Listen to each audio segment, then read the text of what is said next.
Keessumattuu guyyoo waariyoo kophaasaa waajjira abbaa alangaatti geessuudhaan maggaarrajaa dugda duuba taa'itii hoogganni kiyya Jawaar Mohammad jedhiitii ragaa bahii jedhanii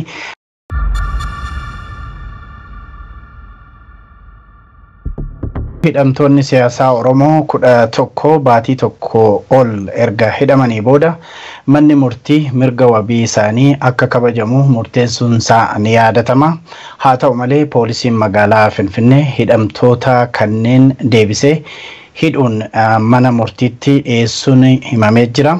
Abukaatoon hidhamtoota Dr. Tokkummaa Dhaabaa akka ibsanitti namoota manni murtii mirga wabiitiin gadi lakkise poolisiin Finfinnee uggure bifa haaraan seeratti dhiyeessuun seeraan fudhatama hin qabu jedhanii tarkaanfiin akkasii mana murtiif kabaja dhabuu fi heera biyyattii kan faallessuudhas jedhan. Manni murtii hidhamtoota kanneen kamisa dhufuu takka beellame Dr. Tokkummaan kan himan. Oduu wal qabateen gaazexeessaan OMN Guyyoo Waariyoo Mishaa Adam obbo Dajanee Xaafaa fi Koorsaa Dachaasaa irratti guyyaan beellamaa qabameera. Haaluma kanaan jimaata dhufutti mana murtiitti kan dhiyaatan ta'uu Dr. Tokkummaan himaniiru. Keessumattuu guyyoo waariyoo kophaasaa waajjira abbaa alangaatti geessuudhaan maggaarrajaa dugda duuba taa'itii hoogganni kiyya Jawaar Mohammad jedhiitii ragaa bahii jedhanii akka gaafatan Dr. Tokkummaan dubbataniiru. Haa ta'u malee guyyoo waariyoo hoogganni kiyya Dajanee Guutamaa fi Girmaa Guutamaati malee Jawaar Mohammad miti jechuudhaan falmate. Haala gaawalii galaa mana murtii har'aa Dr. Tokkummaa Dhaabaa akka itti aanutti ibsu.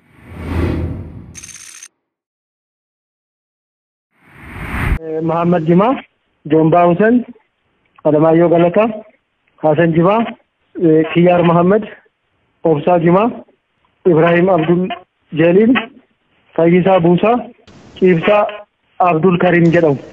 Namoonni kun kanaan dura mana murtii sadarkaa duraa araadaa idduma har'atti dhiyaatanitti galmee lakkoofsa 2149 fi 2149 irratti reeffa ugguruu keessatti qooda qabdu, lubbuu poolisii Oromiyaa darbe keessatti qooda qabdu, jeequmsa biyya keessatti qooda qabdu jedhamanii himatamanii shakkamanii mana murtiitti dhiyaatanii gara ji'a tokko deddeebi'aa turanii booda manni murtii sadarkaa duraa kan araadaamti kuni jarreen kana irratti galmee qorannoo fidaa jedhee galmee qorannoo isaanii ilaalee booda gaafa 29/11/2012 tokko isaanii mirgoobii eegee mirgoobiitiin akka bahanii jedhee gara galmee isaanii mirgoobiitiin haa bahan jedhee mirgoobii isaanii eegee sanaa booda poolisiin magaalaa Finfinnee fi kan federaalas gadi lakkisuu didanii oliyyata fudhatanii gara mana murtii olaanaa saljataa jiruu deemanii achittis galmee lakkoofsa 255590 fi 255589 irratti manni murtii olaanaa galmee lamaan saayyuu ilaalee jarreen kun kan shakkamaa isaan godhu hin jiru, wanti shakkamaa isaan taasisu galmee qorannaa poolisii keessa waan hin jirree fi hamma kana hidhamanii turuun isaanii sirrii waan hin taaneef mirgobii isaanii komattanii dhiyaachuun keessan sirrii miti. Bu'uuruma manni murtii federaalaa sadarkaa jalqabaa araadaa jedhee mirgoobiitiin lakkifamanii jedhee komii isaanii kufaa godhe. Ammas gadhiisuu didanii osuma durakkisanii kaleessa warra Anguraal Faabirikaatti mana barumsaa magaalaa Finfinnee sadarkaa tokkoffaa lakkoofsa tokkoffaatti hidhamanii jiran ni baatu koottaa gadi bahaa jedhanii balbala irra buusaan gahan mootummaan konkolaataa qopheessee isaan fuudhee akka mana waajjira poolisii magaalaa Finfinnee ka soostanya jedhamu sana akka isaan geessee fi warra soostanyaa jiran immoo koottaa hin baatu jedhanii moobaayilii keessan sin ilaannaa hidhaa caammaa keessan ni fudhattu jedhanii isaanis gadi bahanii balbala irra gahan konkolaataa kana seenaa jedhanii seensanii gara afincoo barreetti achi naanneessanii deebisanii achuma isaan gashan dura turan. Har'a immoo mana murtiitti fidanii dhufan. Har'as maal jedhaa Yaasiin Jumaa dabalatee hundumni isaanii reeffaa caaluu akka magaalaa Amboon deemne karaatti guranii deebisuudhaan lubbuu poolisii tokko du'ee fi poolisii 3 madahaniif sababa ta'uu isaanii fi jeequmsa naannoo Oromiyaa fi magaalaa Finfinneetti ta'ee lubbuu darbee fi qabeenya barbadaa'eef itti gaafatamoo waan ta'aniif guyyaan beellamaa 14 nuufaa kennamu jedhanii poolisoonni lama dhufanii iyyatan jarreen kana hidhanii fidanii jechuudha.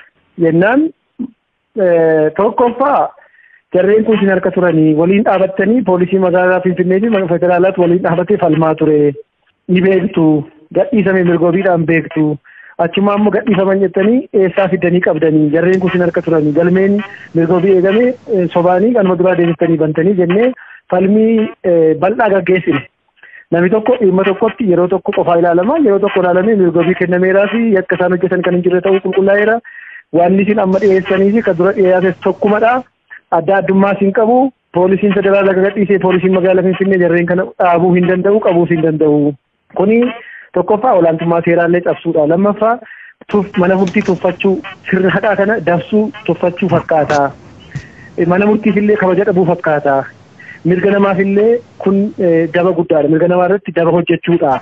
Kanaaf kun fudhataman qabu. Manni murtiis yeroo beellamaa kennuuf hin qabu. Galmeen mana murtii asuma jira fuudhamee nuuf haa ilaalamu. Kan mana murtii olaanaa fuudhamee nuuf haa ilaalamu. Jennee gaafa gaafannu poolisiin maal jedhaa? Ay jarreen kun jedhamu isaaniis hin beeknu nuti kaleessa intelijeensii keenya qabee nuuf fide kana ala waan beeknu hin qabnu jedhan. Soobadhaa akka isaan nu fidan poolisii irraa fidanii isaanitti nu kennan ni beeku.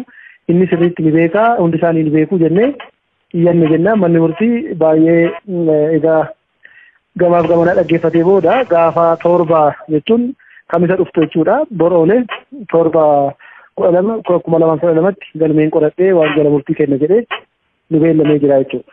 Kan gadhiisaman fakkeessaniitu walharkatti walitti kennanii ka'anii immoo amma immoo karaarraa qabnee jedhu. Yoon ba'an jarri yoom gadhiifama namni tokko gadhiifame kan jedhu ko mooraa sana keessaa ba'ee utuu karaarra deemuutu qabame.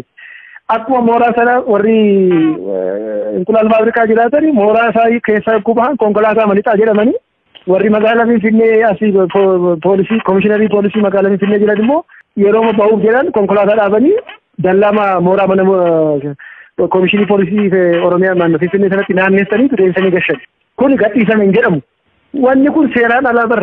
Kun ikkoo manni murtii isaan cinqina isaan dhiphise jennaan gadhiisaa jedhee manni murtii gaafanni isaan akeekkachiisu tooftaa kana fidanii dhufan malee ija seeraatiin fudhataman qabu kun. Garuu yogguu ba'an konkolaataa poolisii magaalaa Finfinnee akka lixan godhe dirqisiisee jechuudha. Galmeen guyyoo waariyoo fi kan Mishaa Adanfaa Dajanee Xaafaafaas kan namicha Koorsaa Dachaasaa jedhamu isaan galmee tokko kan guyyoo kophaa isaatti ture. Kan guyyoo irratti yeroo qorannaa guyyaa 10 kanaan dura kenname har'a ture beellamni. Har'as yeroo dhufu kan poolisiin jedhe maali qorannoo hangayoonaa gooneenii ragaa nama gara 21 fuunee ragaa sanadaa baay'ee guurrannee qabeenya barbadaa'ee walitti qabannee tilmaama isaa fudhannee elektirooniksii adda addaa qorannee miidhaa gahees qorannee jirra. Kanaaf immoo ragaa dabalataa fudhannaa galmee tokko immoo kan qulqulleeffannuu qabnaa jedhee iyyate. Kanaaf guyyaa 14 naafaa kennamuu jedhe. Sana dura gaa nu maal goone guyyoo waan nutti himate qaba ture. Abukaatoo isaatti har'a nu argee ganamaa baay'ee gaddee kan nutti himate maali? Maatii koo warra abbootii gadaa fi maatii koo keessaa namoota garii waajjira abbaa langaatti waamanii anaan immoo asii na fuudhanii mana murtii geessinanii booda waajjira abbaa langaa na geessanii ati badiin qabdu garuu dhugaa nutti mudiddee ati Jawaar halaqaa kooti jettee yoo ragaa baate Jawaartu na gaggeessa Jawaartu na hoogganaa jettee yoo ragaa baate si gadhiifnaa naan jedhanii. Ani immoo hoogganaan koo Jawaar miti Dajaneedha Dajanee Guutamaati. Isaa olitti immoo Girmaa Guutamaa jira.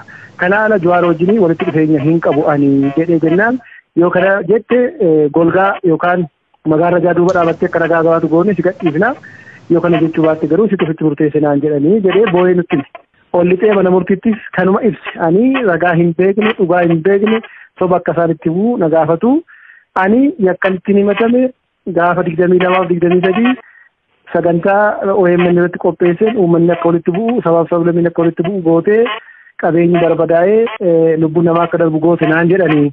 Ani immoo 22-23 sagantaan OMN irratti dhiyeessee hin qabu qopheessee hin qabu. Ani isa dhumaa gaafa 21 qopheessee bahee 21 jechuudha 2012.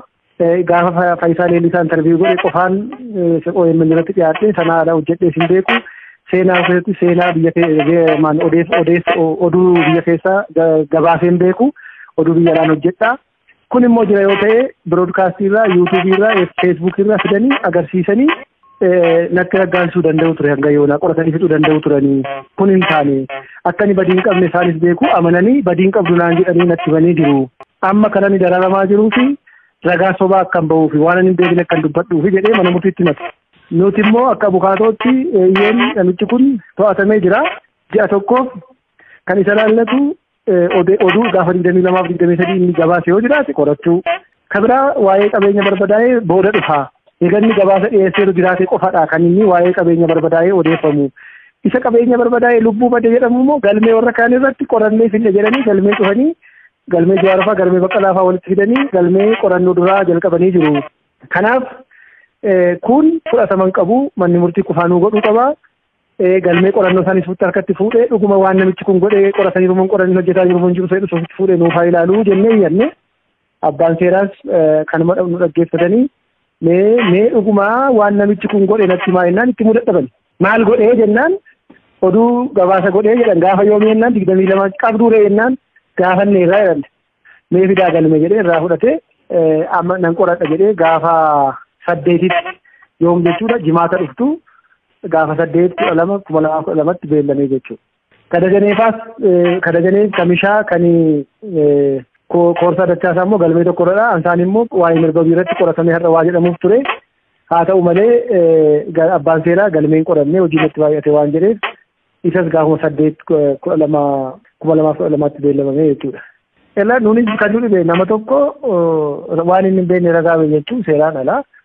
Inni immoo yoo nuti gaafannu ani waa'ee Jawaar waan beekuun qabu ani itti gaafatamni koo Dajanee Guutamaa fi sanarra darbee Girmaa Guutamaa jira Jawaar wajjin walitti dhufeenyas hin qabu ani seenaa keessatti Jawaariin guyyaa 2 arge sana ala argee hin beeku garuu waan akka antinitti akka ogummaa kominikeeshinii nama qabutti gaafa ogummaan kominikeeshinii na rakkisu Dajanees Girmaas Jawaariinis akkuma nama kaanii namoota biraallee warra BBC wajjin hojjedhe maal kun akkamidha jedhee dhimma kominikeeshinii niin gaafadha. Kanaadhaan garuu an Jawaar irraa ajaja fudhees hin beeku, ajaja naa kennee hin beeku, biirootis argee hin beeku jedhe. Kana garuu isaan akka biraatti na gaafatu jedheetu mana murtiitti boo'ee himate.